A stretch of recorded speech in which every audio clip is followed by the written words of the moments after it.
ఓం నమో భగవతే దక్షిణామూర్తియే నమో నమః. పరమాత్మ స్వరూపులైన గురువులకు పెద్దలకు నమస్కరిస్తూ ఒక మంచి మాటను చెప్పుకుందాం.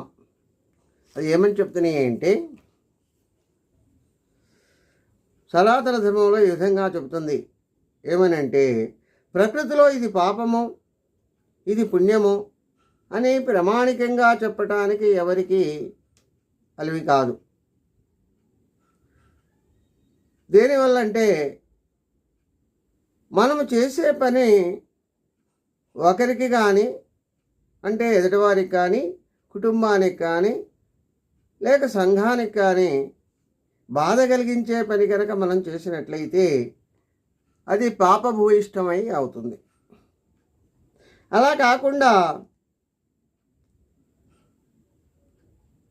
మనం చేసే పని ఎదుటివారికి కానీ, కుటుంబానికి కానీ, తన సంఘానికి కానీ మేలు కనుక జరిగినట్లయితే అది కార్యక్రమం అవుతుంది.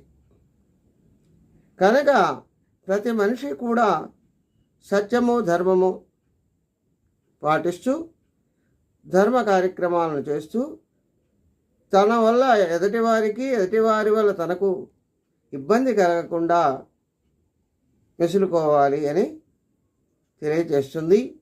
స్వస్తి. సర్వే జనా సుఖినో భవంతు. ఓం శాంతి శాంతి శాంతి.